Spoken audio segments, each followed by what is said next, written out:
a question that I asked earlier in the semester, which was who owns the media and why does it matter? Does anybody remember their answers to that question? Who owns the media? Why does it matter? Who remembers that? I know that was up to 2 or 3 weeks ago. But anybody remember the answer? No. Whatever, like in two sides, one person said like society owns the media, with like how involved or actively involved we are. Okay. And there's the 5 to 6 involved.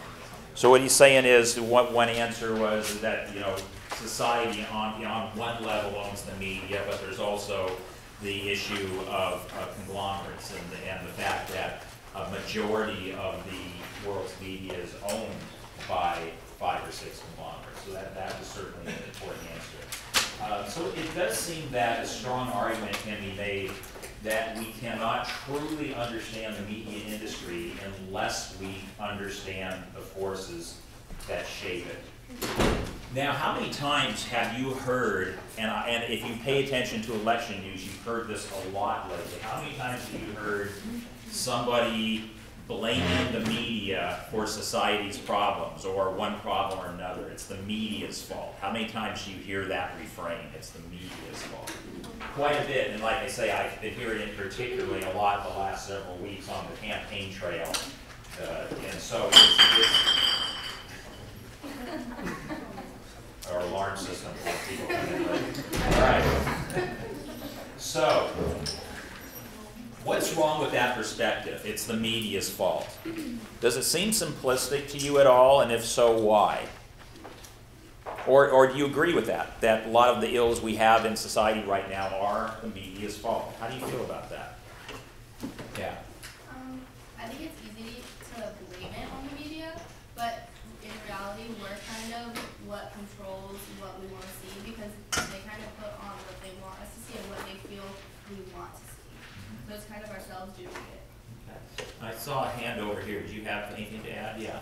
It was kind of the same thing. I think we're just not taking responsibility. We are a society. Yeah. Yeah. Right. I think kind of going off that, the media only spotlights like what is like trending basically. So like whatever we're doing often and like putting out there is what they like spotlight, and so we just see it more often. Yeah, and that's a really good point too with the advent of the internet and social media, because more so now than ever before, news organizations are basing what they cover on what's trending on social media. That wasn't even the thing 20 years ago. So that's a tool for putting together the news programs they didn't have before. So you could argue we have more input than ever into what ends up in a newspaper or into our daily broadcast. So saying it's the media's fault kind of assumes that the media acts within this vacuum and there's no context to it. They just do what they want, irregardless of what's going on all around us. And of course, we learned that that's not the case from that model we put up on the board a few weeks ago. Remember that, the simplified model of the social world, where you have the social world in the middle and all the different aspects of media, including audience, technology, product, all around that social world. And the key part of the model, of course, was that everything is influencing everything else. And so to say, well, yeah, it's this person's fault or that organization's fault just doesn't even make sense. There's another concept that was brought up in our assigned reading that's important to think about too.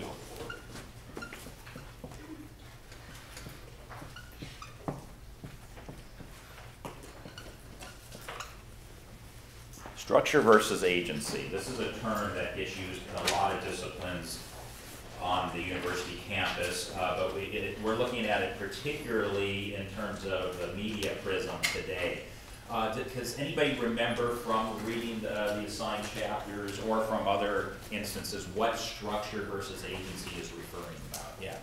Structure is like kind of like societal norms, like what is built into place. The agency is like the control that you have in not following that structure or conforming to the structure. Yeah, so she said societal norms that are already kind of pre-existing that we kind of guide our lives by. It would be the structure. Agency would be the individual choice. So if you look at that through the prism of media, the structure would be how the media goes about collecting stories, how, you know, what are some of the specific constraints. If it's a newspaper, there's a finite amount of news space to be used. If it's a broadcast, you only have typically 30 minutes to fill, and actually less than that when you deduct commercials. So those are constraints. Those are part of the structure as well. The agency is the decision-making power that individuals within that operation have. So in other words, we've seen certain things that the media used to do that don't happen anymore because it was accepted that you would do this or that, and then people within news organizations say, you know, that's not really the way it should be done. I think we should change that, and enough people start saying that, the structure changes. So that's the individual affecting of that relationship.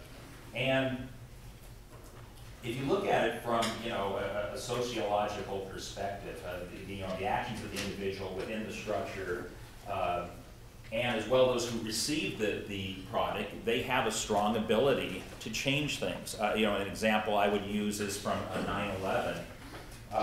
Again, most of you much too young to remember it other than some vague images, but for the first week after the attacks, if you turned on a television news program or 24-hour cable news, you saw one type of video over and over again, which was the planes hitting the Twin Towers.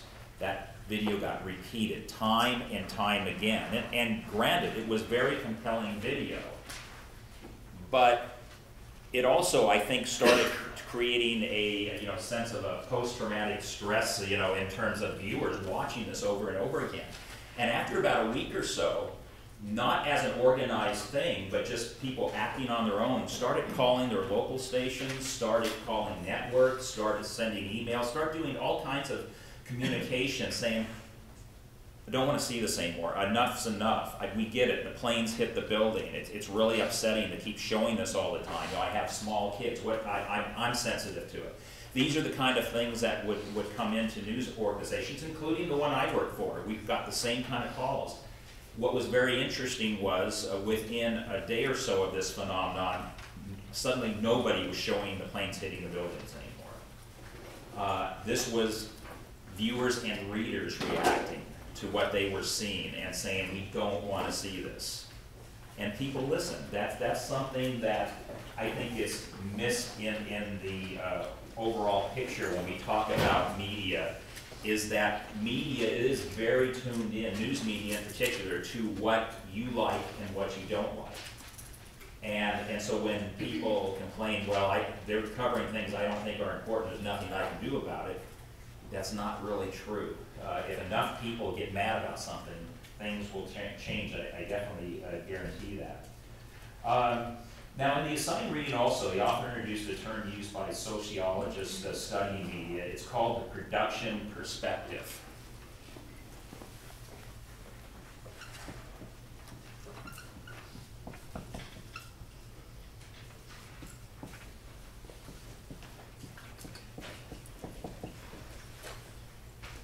Anybody recall what this term meant from the readings? There were a lot of terms in this reading, so I'm not necessarily expecting you to remember them all. Does anybody remember what this was about? Okay. Well, essentially, what the text said about this term, this phenomenon, is that the production perspective highlights the fact that even though media products are created by institutions, the production process itself is complex and shaped by a variety of social forces on various levels. Some are very obvious, some are more subtle. For instance, if you took, as an example, two newspapers. One is a newspaper, say like the New York Times, which, as we all know, is not only a major metropolitan newspaper, but also a paper that's widely distributed across the country. And now let's compare that to a newspaper that's from a small town, say of about 5,000 people. Both papers get a similar kind of story. The story is that somebody in that coverage area a major employer in that area is doing things that are polluting the environment, and your newspaper has found out about this and has documentation that they are polluting the environment, and they are a major employer in that area. Okay, so the New York Times gets a story like this, a small town paper gets a story like this, and this facility in both cases is in their coverage area. Who do you think is more likely to sit on the story? Who is more likely to go with the story? Any theories on that?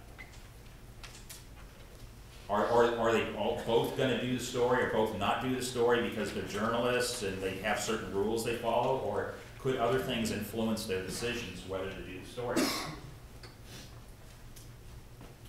What do you think? Can you think of any reasons why they wouldn't do the story? Either the small town paper or the New York Times? Now I'll give you a clue. It has to do with money. How could money impact what they cover? Yeah. You don't know which, if the story's gonna make Okay. Well, the story, yeah, the story itself is in the paper, which sells. Yeah, I think you're arguing or suggesting maybe it's not going to be a popular story that sells copies. Maybe that could be a factor. That certainly is a factor when deciding what you put on your front page, for instance. But let's just assume that this is a big story. It's a pollution of a major waterway in your area.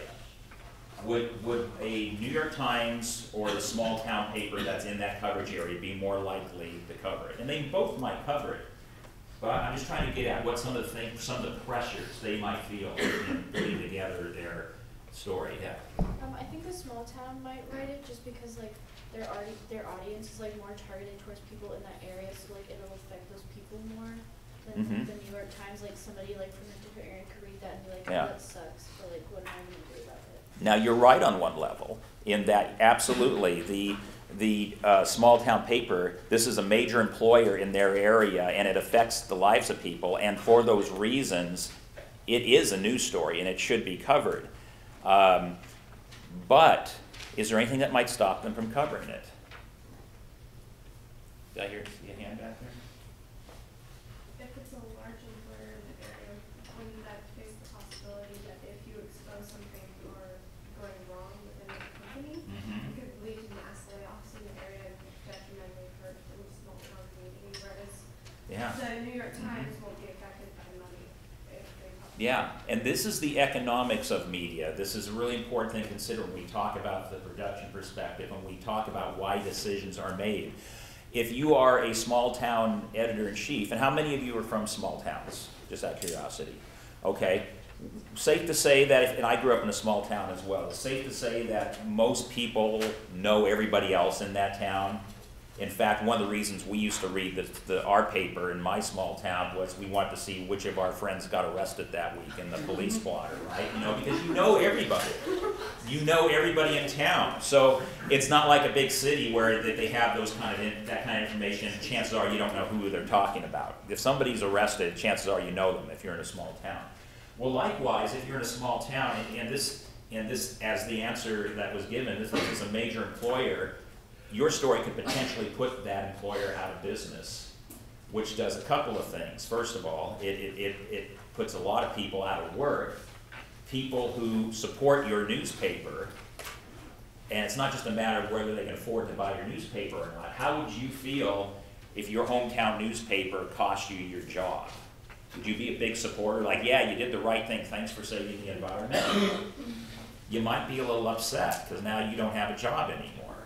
So the pressure is tremendous in a small town environment, and also too, based on the fact that everybody knows everybody else, chances are, I mean, this was the case in my small town, the editor-in-chief of our paper went to Rotary meetings every week where he saw all the business leaders, and they were all friends, and they all hung out together. So there are forces that are driving that, as opposed to the New York Times, which has a tremendous and national advertising base, and can survive economically no matter who they piss off along the way because they're so big. They can afford to take hits now and again. And they do take hits. Even the big papers take hits when they run controversial stories. the Watergate story back in the 70s cost the Washington Post thousands of dollars, maybe even up to $1 million in advertising over the span of that story, but they were able to weather it because they were the Washington Post and they had deep pockets. So, you know, these are things you have to consider in terms of the production concept, production perspective. Now, we're seeing a lot more conglomerations happening now too, and this is also something that affects the production perspective, and it's also something that we need to pay attention of if we want to understand how the media works. When we think about, for instance, Rupert Murdoch, he's the owner of Fox News, and he owns lots of newspapers around the world, lots of television holdings around the world. What's the typical thing that people express as a concern with Rupert Murdoch's media empire? What are some things that you hear people say? Yeah. Conservatism. Conservatism, promoting a certain message and a certain agenda.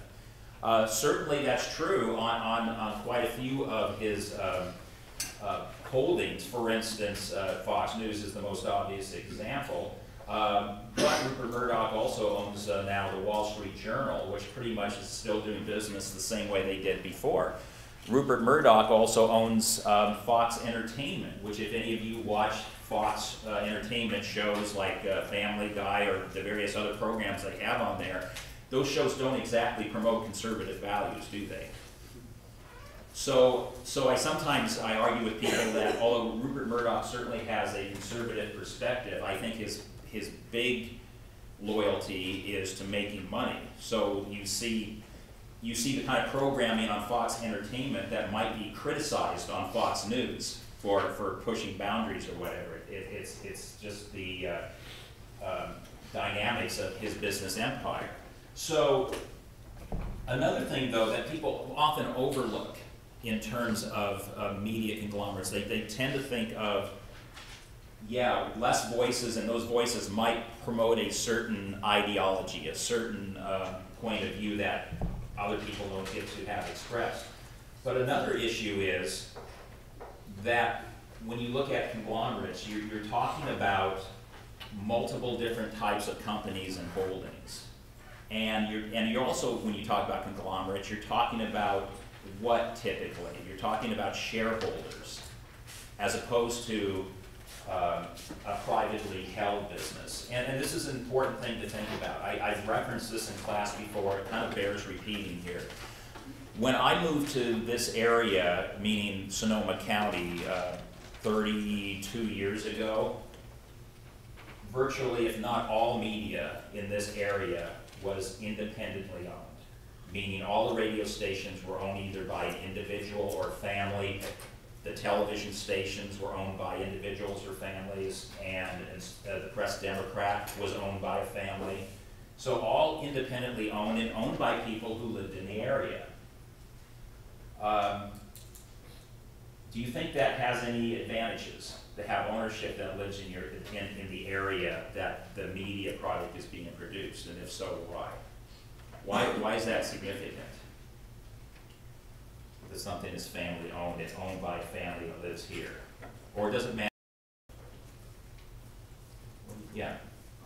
Yeah, it does matter because they might want to put out what's more beneficial for the community, more information. Yeah. Mm-hmm.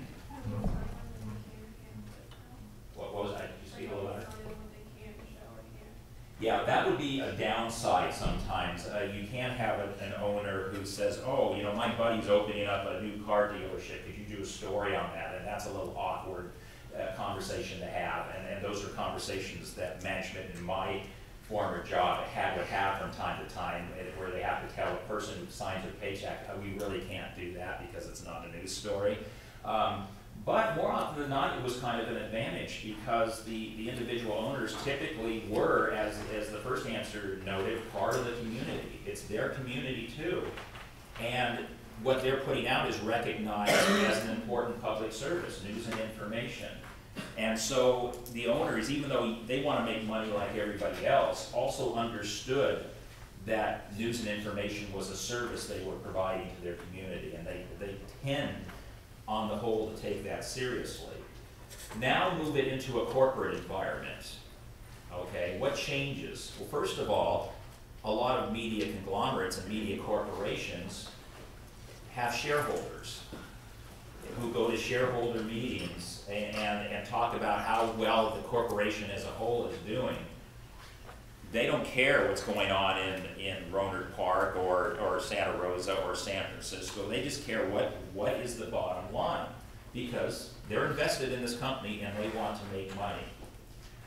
Therefore, something gets lost in the translation. In other words, and the owners, I'll use the last company that owned the news station I worked for before coming here.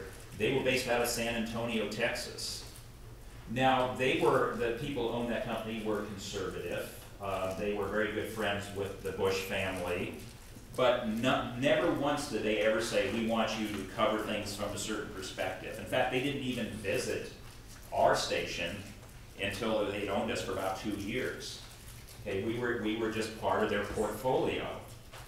But what did change is they decided at one point they were going to sell off all their television holdings to make the overall company more profitable.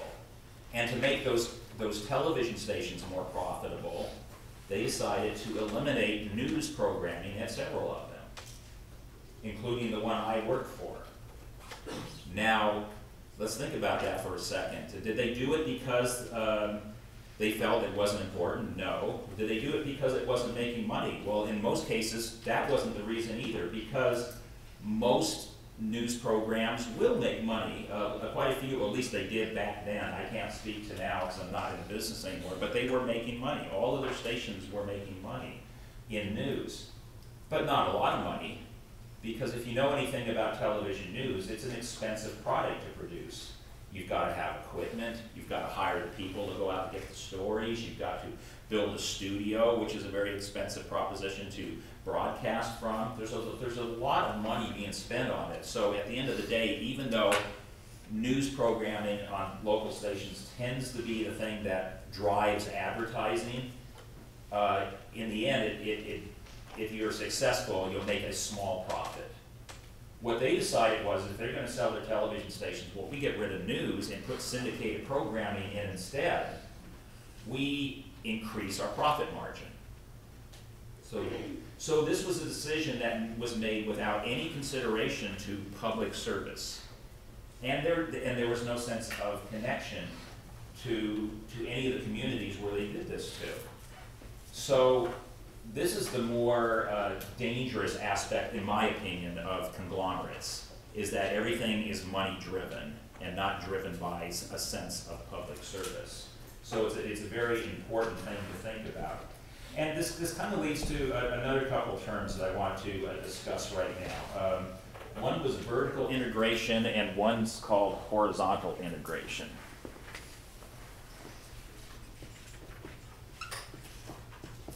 And these are two business models.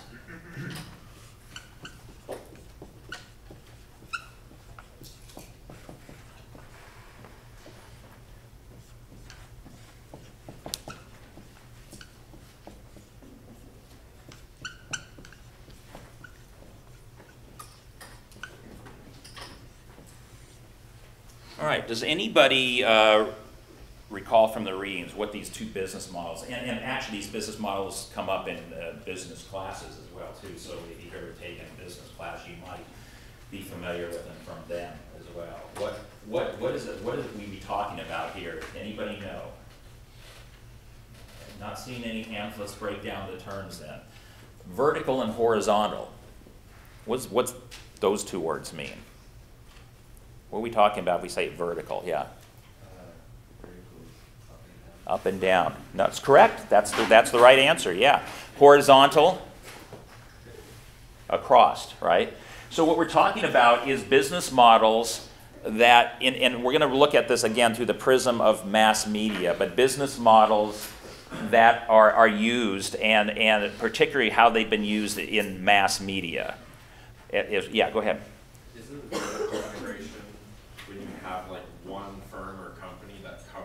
multiple aspects, while horizontal is a bunch of firms or companies that cover one specific. Yeah, that's really close. Yeah, vertical is, you're pretty close to nail on the head there. Vertical is one, not necessarily one, not one company, because in both models it's controlled by a larger corporation. But in the vertical, yes, it's companies that are related to a particular line of production or a particular type of product. Okay, so this was the media model for many, many years, vertical integration, meaning that if you were a newspaper corporation, for instance, your business was newspapers, okay?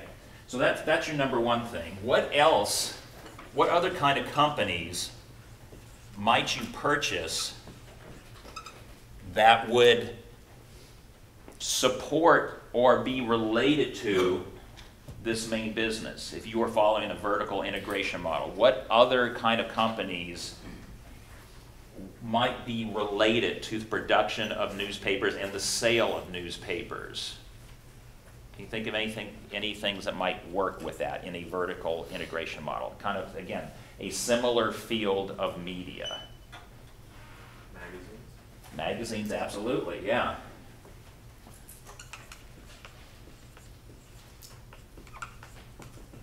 Anything else? Now these are products, these two things are products, but you can also do things that can help you sell or make the product, yeah. I was just going to say the stores where they're sold. Yeah, you could have a store, like say like a newsstand, for instance. We'll use that as an example.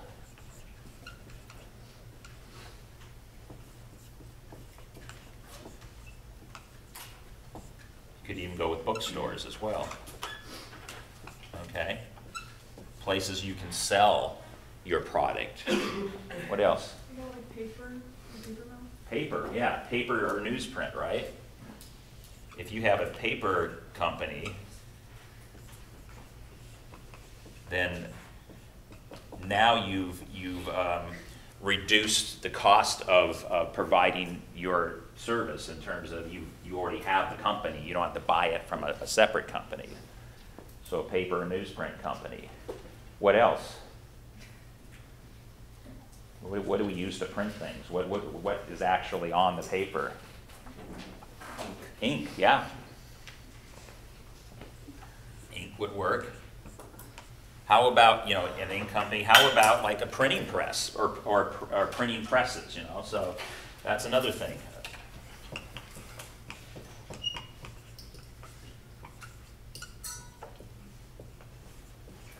So you look at this, you get the idea where we're going here. If you had this kind of corporation in the vertical integration model, which was the media model, the whole time I was growing up was the model, was all your holdings would be concentrated in supporting a particular type of media, print media in this case, newspapers, magazines, newsstands, bookstores, paper companies, ink companies, printing presses. These are all the things that would fit within that model. So now, as we've kind of alluded to, we're in a horizontal integration world. Okay, so what's that mean? And we've got a couple of examples of really big corporations that practice this, but yeah, go ahead. So it would be like a company that makes newspapers and focuses solely on the development of newspapers, wouldn't it? No, what you have here, okay, I'm going to give you some examples and then you tell me what kind of things they have. Okay, let's use Time Warner or the Disney Corporation. Okay, two giant media corporations. What kind of holdings can you find in those corporations? Yeah. They make movies, but they also sell clothes and they sell books. Okay, yeah. So yeah, movies, movie studios, publishers.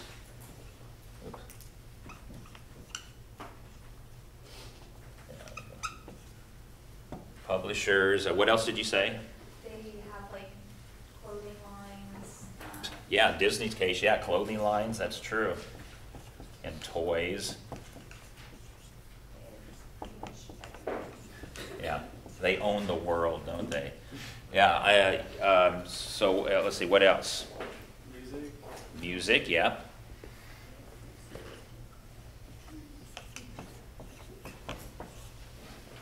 TV network. TV network.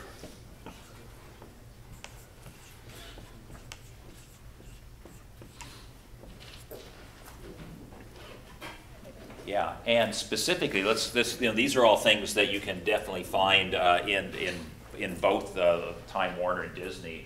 And in particular, think about it in terms of Disney. What network does Disney own? Well, they own a couple of them actually, but what's one of the ABC? Okay. And what else do they own? ESPN, yes. So two really big powerhouse networks that they own. Now let's break down ABC, for instance, and think about the implications of that. Okay, so Channel 7, KGO in San Francisco, is the parent company is Disney, all right? Can you see any potential problems? We talked about things that might make you cover or not cover a story. Can we think of any potential issues that could arise if you are a news organization and your parent company is Disney? Yeah. For example, I think it was 2 years ago Disney had a measles outbreak. They may not cover the issue as formally as they should. Yeah, and I could give you a couple more examples in a minute. Any other thoughts in terms of issues? Yeah.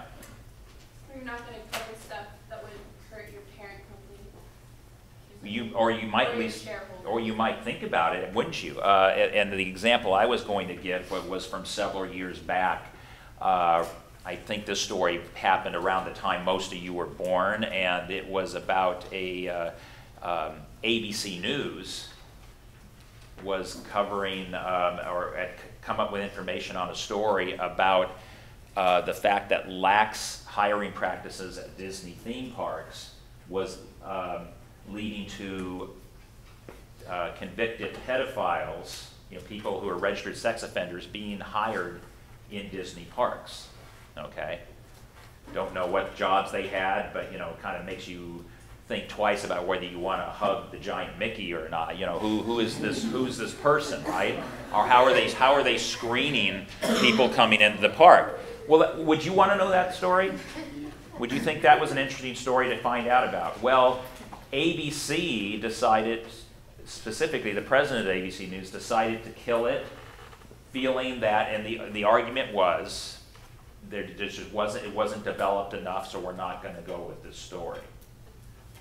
Now, you could get into a debate as to whether they had enough or not on that issue, but let's look at the tremendous pressure you're under if you are the president of ABC News. Okay, you're answering directly to corporate at Disney, first of all. I should say, in all fairness to Disney, Michael Eisner, who was running Disney at the time, said that he did not believe in trying to manipulate his news programming, that he let them do what they wanted, okay?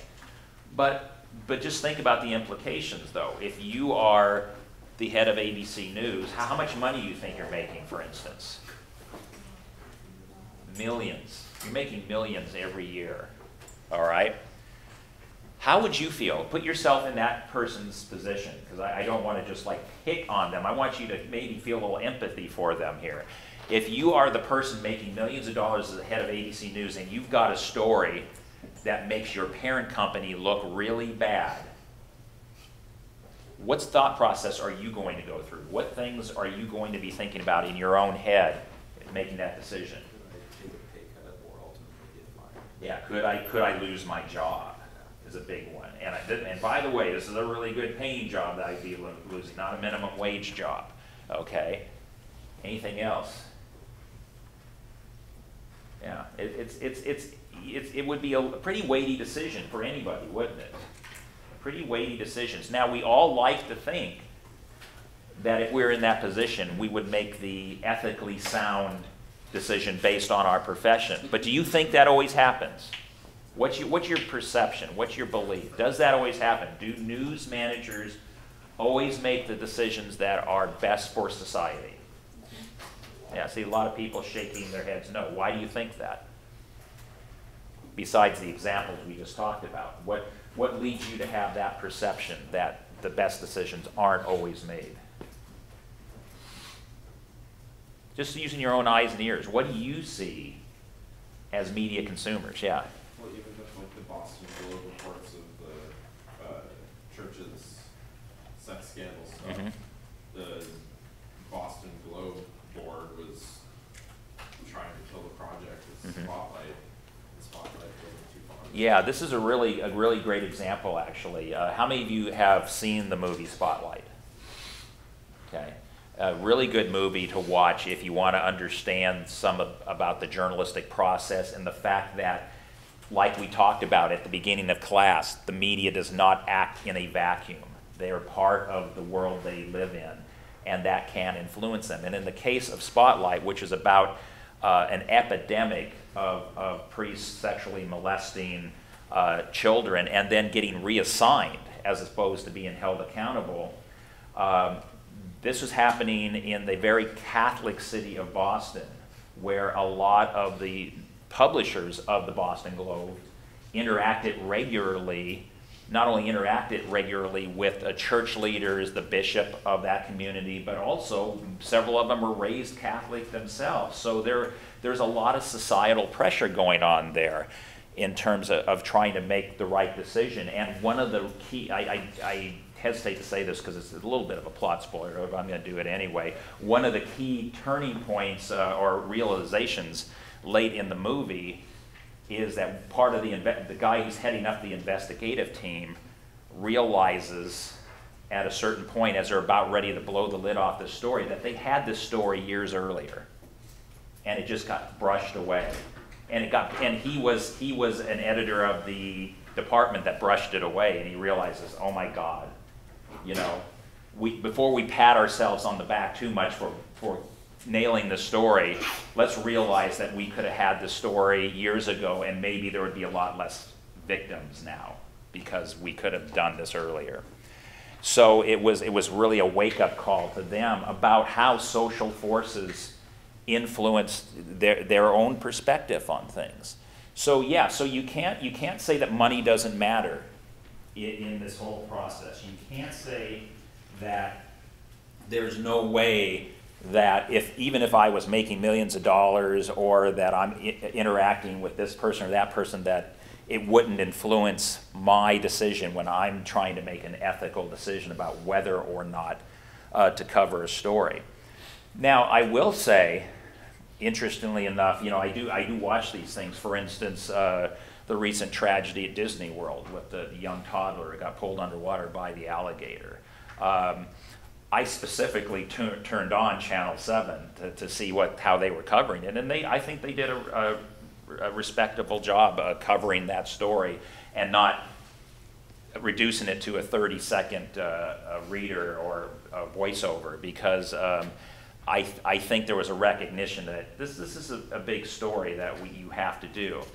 Now, another thing that happens, though, when you're doing these stories, you also have to be really careful that people know up front what you're doing, okay? For instance, if you are a Time Warner company, CNN is a Time Warner company, you know, ABC is a Disney company. If you're doing stories, or there are stories out there about your parent company, how do you handle that? How do you handle that ethically? Even if you're going to go ahead and do stories that might be a little awkward, is that all you have to do is just do the story and you're off the hook? No, you have to acknowledge that you have this parent company that owns you. And some of you who watch news from time to time, you may have seen this, where they'll say, CNN is a company of Time Warner Corporation, or ABC is owned by the Disney Corporation. They actually put that as a tagline on their stories because they want you to know that even as they cover the story, that it's important that you know that who owns them, so that if you're, you know, going to be at all inclined to think that they're pulling punches, They want you to know that. We know you know this, or maybe you don't know this, and we want to make sure you're aware of this because we want to be as upfront as possible in our coverage. That's something that does come up quite a bit. Okay, so one other thing, and this gets to the money of media too, and this is what we're going to do in a few minutes. We're going to watch, I'm going to have you answer these questions first, but I want to tell you about, we're going to watch a documentary that deals with the Iraq War. Okay, again, something that happened in your very early childhood, so you may not have a lot of information on it.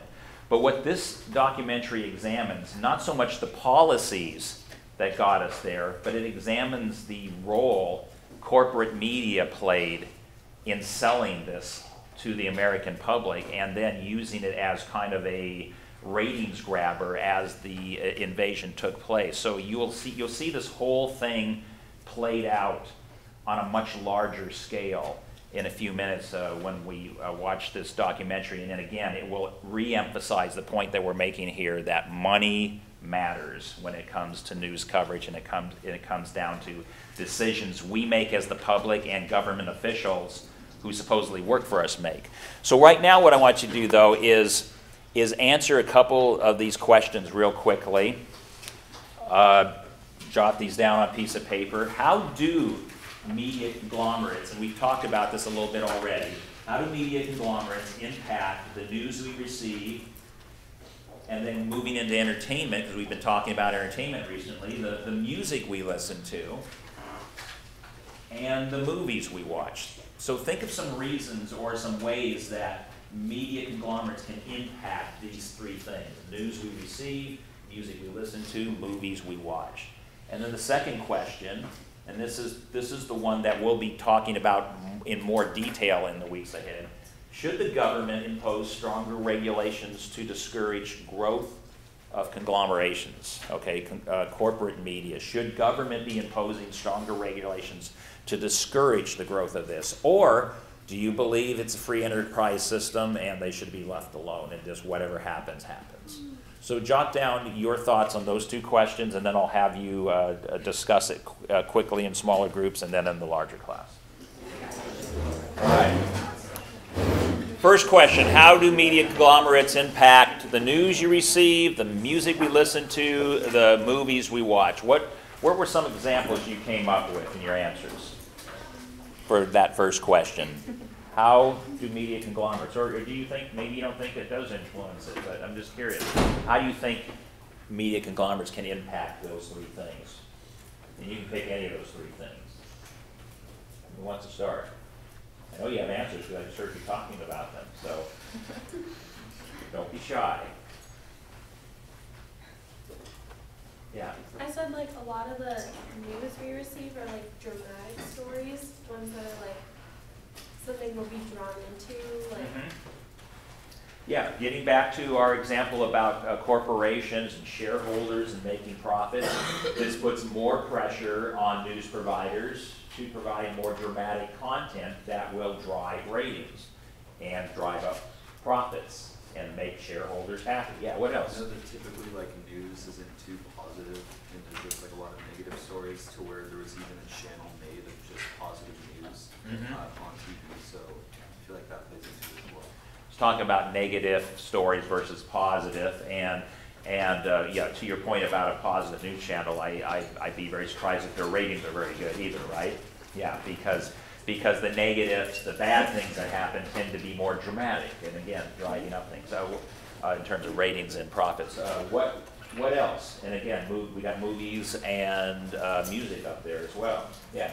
Well, I feel like this pertains to both music and movies, but if an artist or actor or actress is like historically popular and they're just now putting out something new, then obviously people and the relevance of that artist, people are going to want to tune into what's going on with them. Okay. Yeah. What else? What else do we have? Do you think it makes a difference in terms of the movies you see? And think about the movies that are marketed out there. Does the fact that something is marketed by a major conglomeration, to say Time Warner, does that make a difference as opposed to an independent company? Yeah. In terms of how they advertise it, maybe. Yeah. Well, and certainly the way they market it. Yeah. Most of you seen the Harry Potter movies, okay? That's a Time Warner product, Warner Brothers Studios, all right? And when the first Harry Potter movie came out, they very much wanted it to be successful. I mean, they want any movie to be successful, but particularly this one, because they knew there were going to be 7 books in a total. And if you can make at least 7 movies, that would be awesome. There have been attempts before to make movies out of a book series, and they didn't go so well. So Time Warner, because they were a powerful media conglomerate, pulled out all the stops. And remember, they own a lot of media. I mentioned, of course, CNN, and I mentioned the fact that they Warner Brothers Studios, but they also own a lot of publications like People magazine. At the time, AOL was part of their network too, so they had an online presence as well. So what Time Warner did is they took every arm of their network and they put stories out about the upcoming Harry Potter movie. Cover stories in newspapers and on magazines.